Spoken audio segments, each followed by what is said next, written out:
Judge. Good job. Cool. All rise. Third Court Division B is now in session. Honorable Judge Arnold, plenty tax presiding. And no cell phone. Talking court session. May proceed.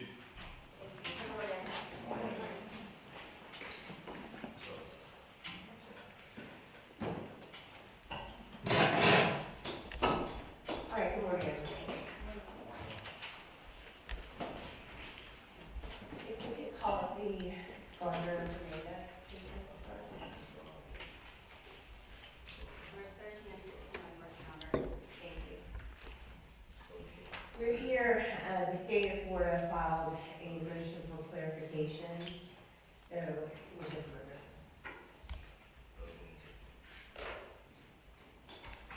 I reviewed the state's motion for clarification, Mr. Mizrahi. Oh, this one.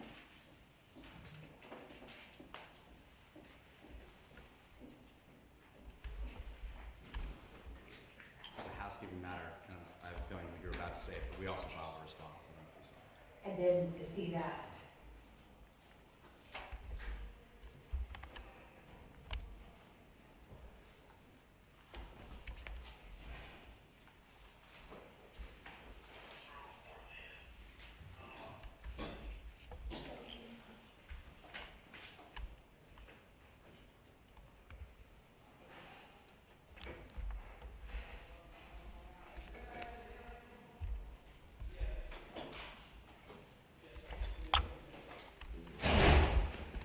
What do you want to?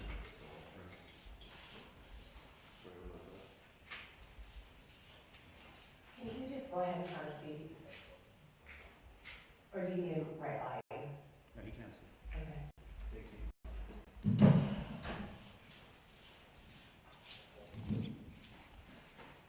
Is that okay? Yes,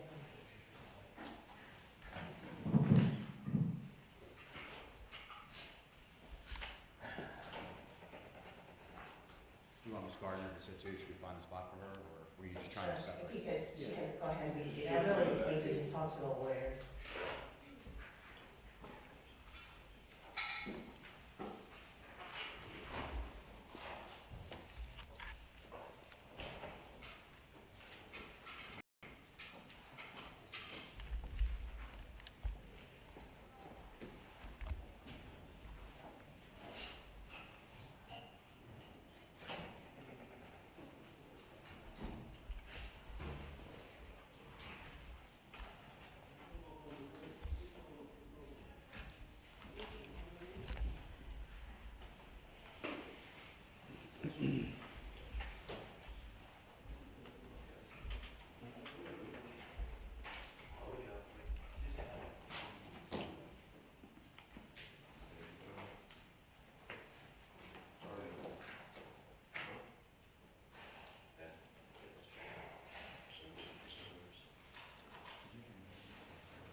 All right, good morning to you all. If you all will place your appearances on the record, please.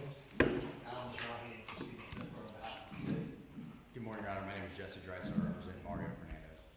Good morning, I'm Patrick Brody, on behalf of Shanna Gardner. All right, thank you. Good morning to you all. We are here, the state had filed a motion for clarification, and Mr. Mizrahi. We did, Your Honor, and it occurred to the state, just kind of out of nowhere, that in an effort to save time, it may be appropriate to file this motion because ultimately prejudice has to be part of the equation in deciding how to rule on the defendant's motions. And if the court is not going to know what the prejudice is, I don't see how the court can rule on the underlying motions. I understand why the court wanted a different court to review the alleged client privileged information. That makes sense. But then if the court is not going to know what that content is, it puts the court at a disadvantage in determining what prejudice exists, if any. And that's why we filed the motion. Okay. And then, Mr. Dreiser, you filed a response. Mr. Curdy, you did not file any type of response. We did not, but we opposed the state's motion, Your Honor. All right. And so, Mr. Dreiser, I enjoyed reading the whole last word almost. I thought we had an agreement, and I'm gonna start just first with Fernandez, okay? Which is, my understanding was that the state of Florida, in the pleadings, Mr. Harris, I always thought it was one, but you're saying it's two, and I'm not sure what the second one is, but. It's two. One was sort of the feature of what the state and I had talked about, but as we. It was called confidential communication, is my, Okay, so there's both of them are. both attachments are called confidential communications. What had happened was, in discovery, we had learned, the state had always acknowledged they were in receipt and had both of those, and had looked at one, intended on using it, had looked at the other, or had been made apprised of the other, did not intend on using it, but it was in their possession. We learned that in discovery, both of those attachments labeled confidential communications, one had a typo, it was confidential communications, just an extra O. And they were emailed directly from Lindsay Butler to Ms. Stifler, and there was text messages and communications about those documents. Those are part of all of the other emails that they just say they have not seen, but they uploaded to Next Point, and we learned that they had access to really the entire time. Even Ms. Butler had access to them. Okay. So those are the two that are the documents. And I'm not sure if this is what you want me to respond to, but I find this motion ironic that at the last hearing, I suggested to this court, you could do everything to avoid this issue if that's what the state wanted. I even waived any kind of recusal argument that you would see. What we are arguing is confidential communications, attorney-client privilege stuff, and the state didn't want to do it that way then. The court didn't want to do it that way, which I was fine with. I understand why the court did it the way you had done it, and I just want to say, you had told us back in December what your plan was, and you have never deviated from that in chambers. From the moment we filed our motion, you said, this is what I'm thinking I'm going to do. You've reiterated that at almost every pretrial. So for the state to come in today and say, just kind of out of nowhere, we thought of this, I don't find that to be a credible argument, because they've had months to think about the procedure. And then at the last court date, you could not have been more crystal clear with us. You said, we have two documents. Do we have an agreement as to how we're going to proceed? I mean, you were baiting us to give you alternative suggestions or tell you that we aren't in agreement so we could iron it out. And it could not have been more clear as to what you wanted Judge Foster to do. And even, you may not know this, but when we got to the Judge Foster turnover, is really what I would call it, wasn't really a hearing. Judge Foster we had prepared just the two documents. And we had done blackout copies and regular copies for the court. And the order, Judge Day's order, was somewhat unclear as to whether the emails, I think it was the emails that referenced to the documents, but the state was like, you should read all the emails. So I ran back to my office, I blacked out all of the emails. All what emails? All 60-something emails, because I thought we had agreed on just the two, but Judge Foster is now reviewing all of the confidential communications, all of the emails, and the two documents, really, which wasn't, I didn't have any objection to that. That's what the state wanted. I figured, let's get it over with. Let's move this case forward. But even I thought at that hearing, we kind of got put on short notice as to what the state wanted. But either way, we complied. And then shortly after that, Mr. Mizrahi reached out and said, we want Judge Foster to review everything. And most importantly, and Mr. Crody and I both agree on, I don't think Judge Foster has jurisdiction to make a ruling in this case. He's not a circuit court. He was appointed as a special master to review documents, not to make decisions in the Fernandez-Gardner case. And I think that's well, let me stop you there. Yes, So, from my understanding, I always thought, and I'm just sticking with Fernandez, Mr. Crody, just bear with me, okay? Yes, Your Honor. All right. Does the state believe that, I thought we were very narrow in what Judge Foster was actually going to review.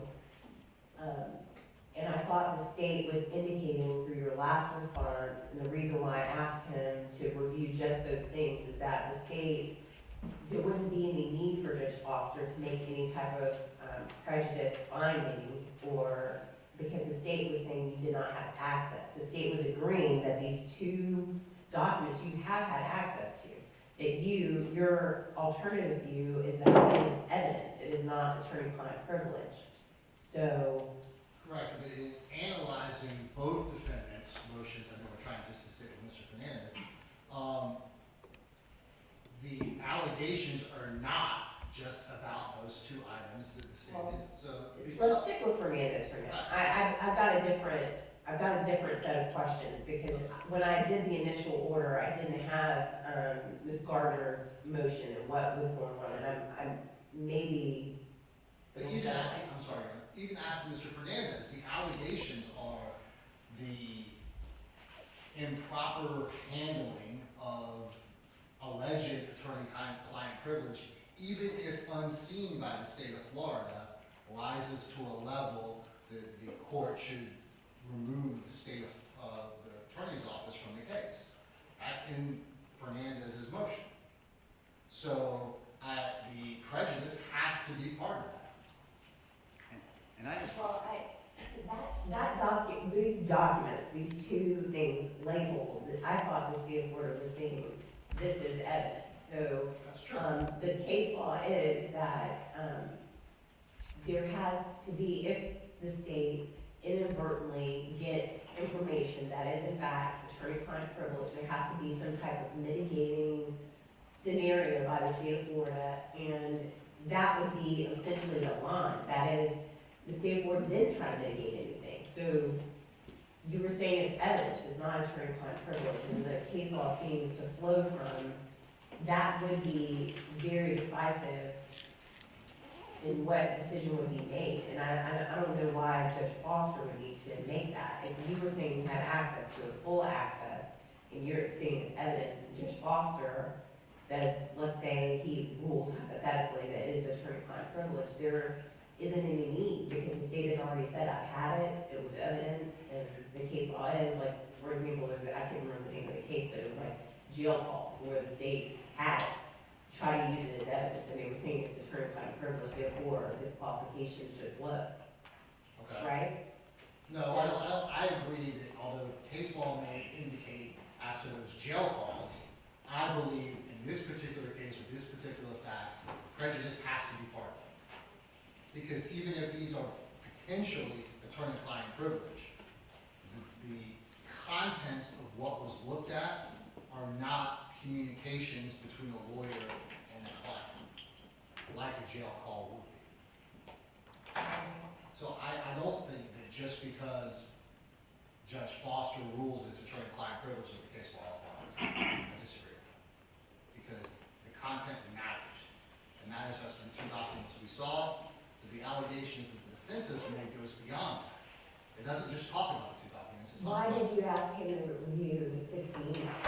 because it's part of the defense motion.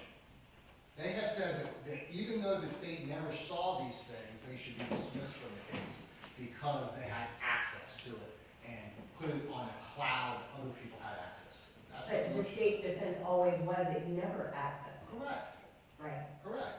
So So why is he reviewing it? If no one accessed it, and then Mr. Dreiser is saying that, he doesn't want anybody to review it, and that's what he made that very clear, like, and I wasn't under the impression that Judge Foster would be reviewing any of those things. I thought it was just gonna be the two. the reason why first of all, he thought he was reviewing it, and he's asked the parties, and the state said, yes, we agree you should be reviewing that. We don't know what's in there. Okay. But it could be, because based on their motion saying that we uploaded it to a cloud, the entirety of those conversations could be, hi, let's schedule a meeting. Okay. And then the court can make two findings. One, that the state never had access to it, never saw it. And two, even if they improperly uploaded it to a cloud, it is de minimis and non-prejudicial. So you're able to make rulings on multiple avenues, not just one that we just didn't see it.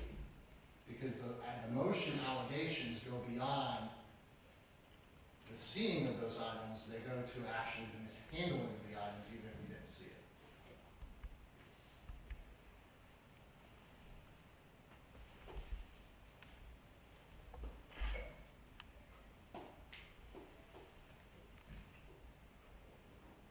What's your response to Mr. Dreiser's, that he doesn't have jurisdiction to rule on the, disqualification motion?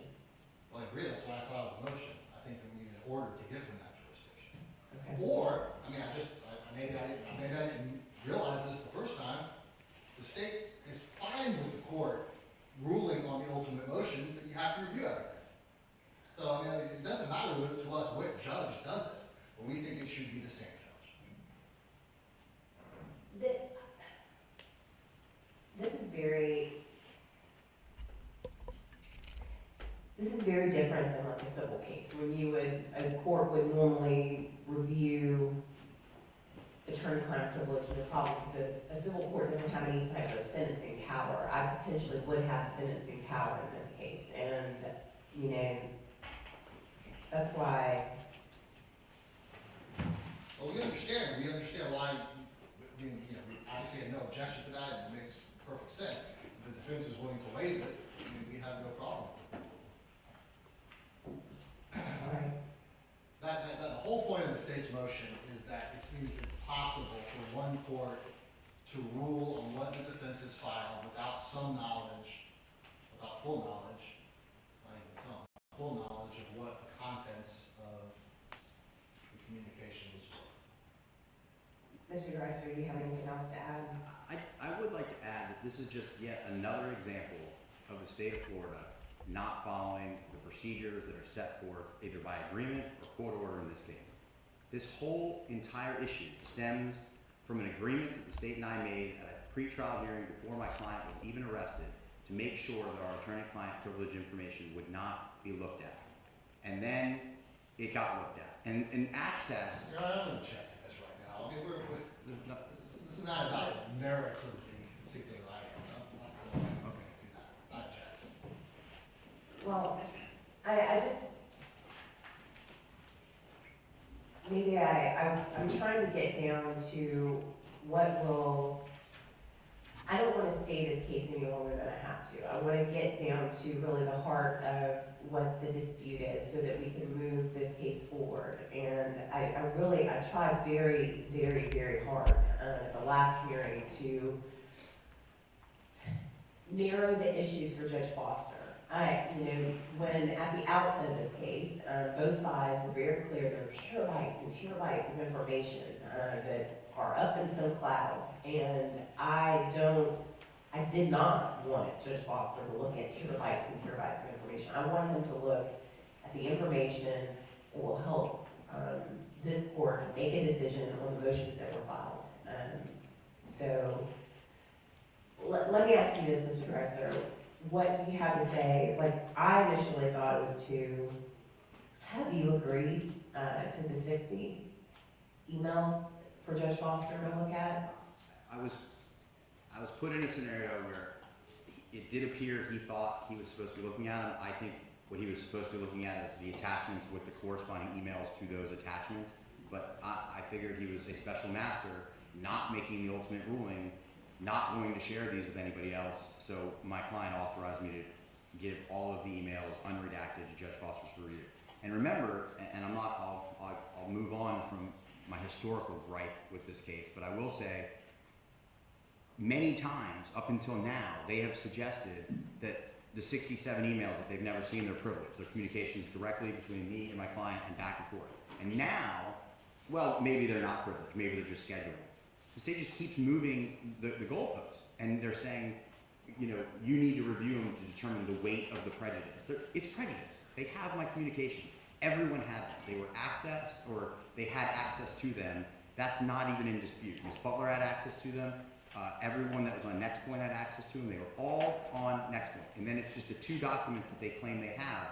I don't think, once you review Judge Foster's order, which perhaps we should hold this ruling until, I'm not exactly sure what it's going to look like. I assume it's going to be a privilege law.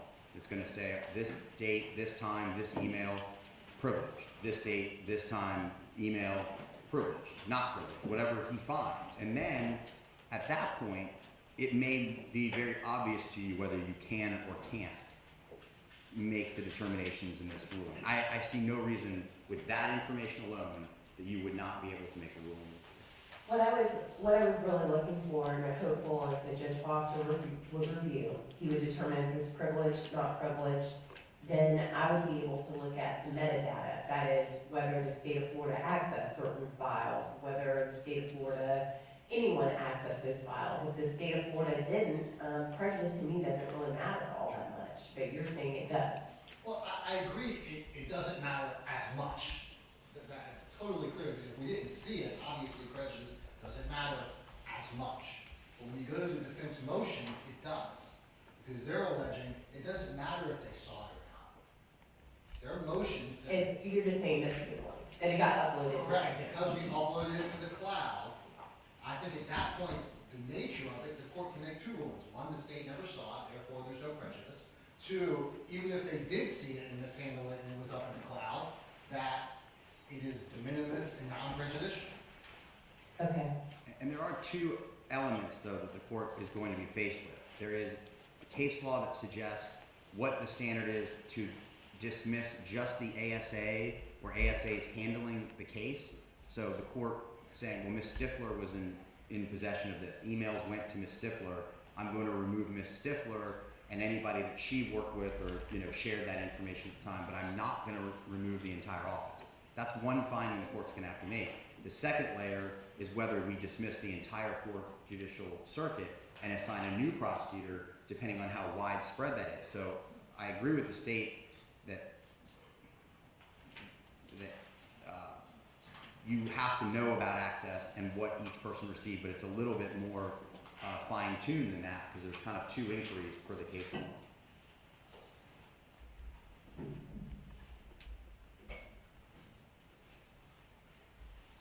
Okay. Thank you. Let me talk to you, Mr. Crody. On the Gardner case, I had a different set of questions. Yes, Or when I reviewed and then amended the request for the special master to review, to me, your motion exposed more. The way I remember it is that there were devices. There was a Google Cloud, there's an iCloud, there were Google devices, there are iPhones that were then search warrants were served on that, not given to the taint team. And then there was an email from one of the officers to Ms. Stifler, I believe, asking whether this was like attorney-client privilege. Is that correct? There were multiple communications with Ms. Stifler about whether or not things were attorney-client privilege. And my understanding is that what was served on the search warrant was then uploaded to some cloud, okay, and then that information was divided out among law enforcement, not the taint team, not the taint agent, I should say, and they were gonna go through it. So, Is that what? so a little bit different. So you have next point over here, which was the first issue brought to the court's attention, where what I would call the unredacted or the information that had not gone through the taint team was uploaded and accessible.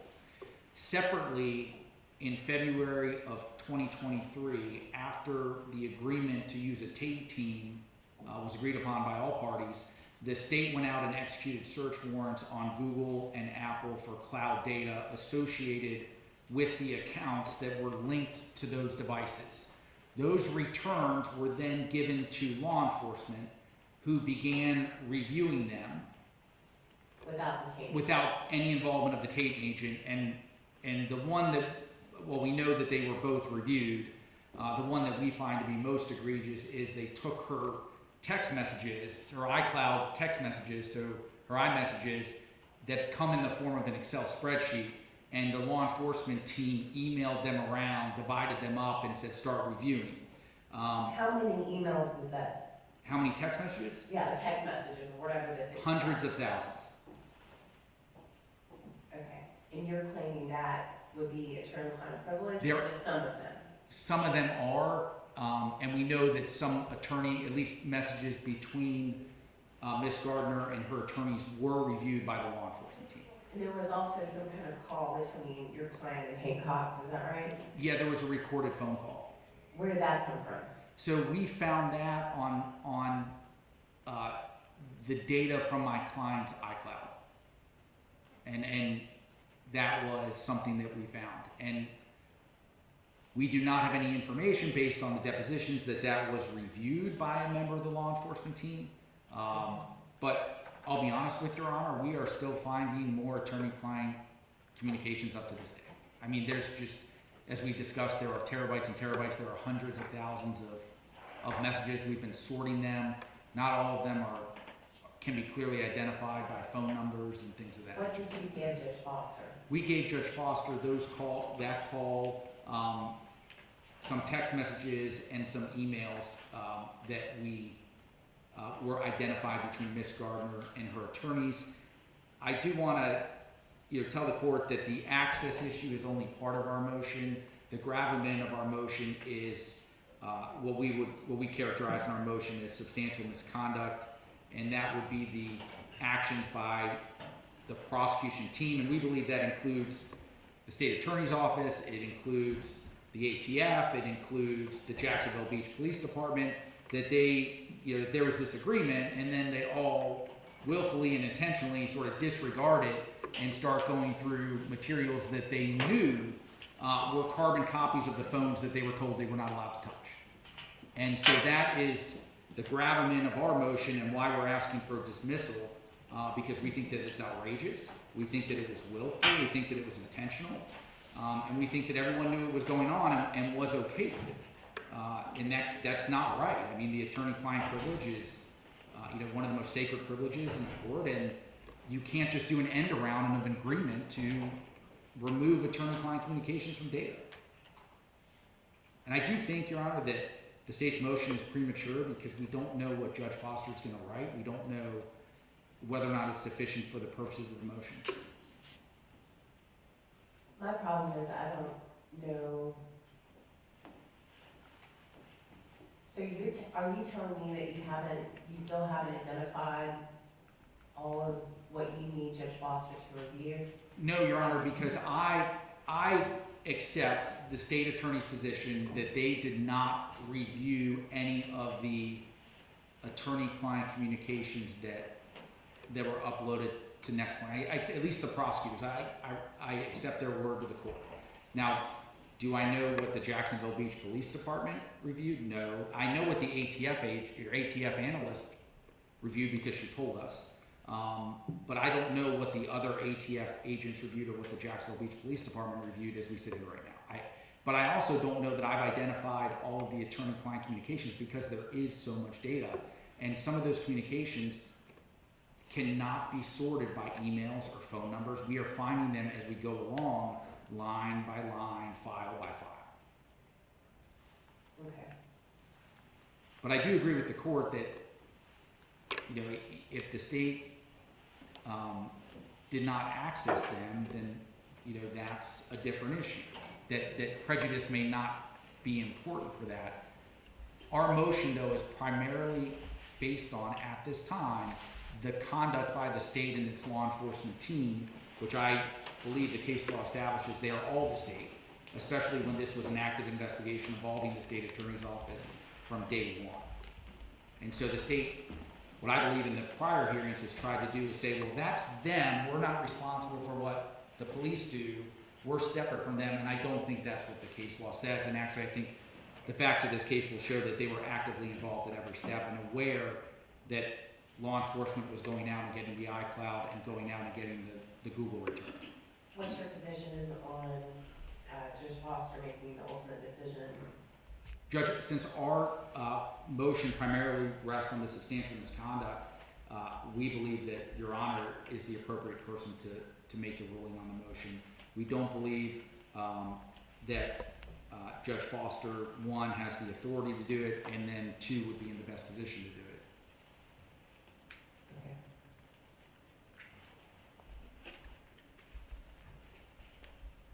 Okay. Is there anything you want to add, Mr. Mizrahi?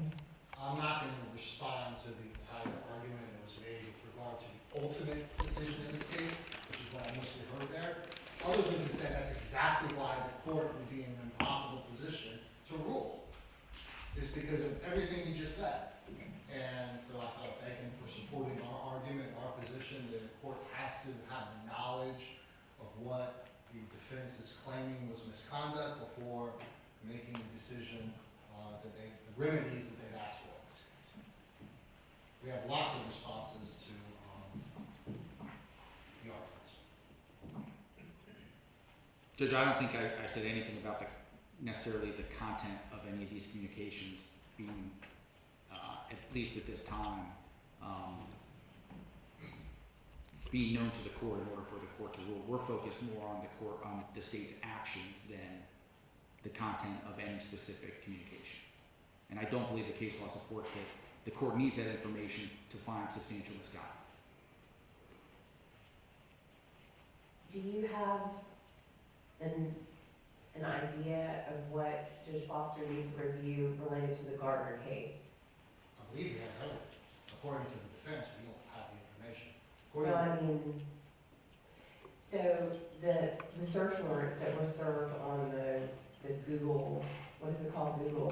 They're served on Google Inc. for, Google Inc. and then the iCloud. Does Judge Foster have that from the state's perspective? He has what the defense submitted to them as potential attorney-client privilege. That's what they've represented to me. And you're saying you haven't submitted everything? Because I'm- you're still finding it? I'm saying there are still things that we are finding as of a week ago, but again, we've not gone back to Judge Foster and submitted them because they are not the center of our case. Just like Mr. Dreiser was talking about those 60-something emails,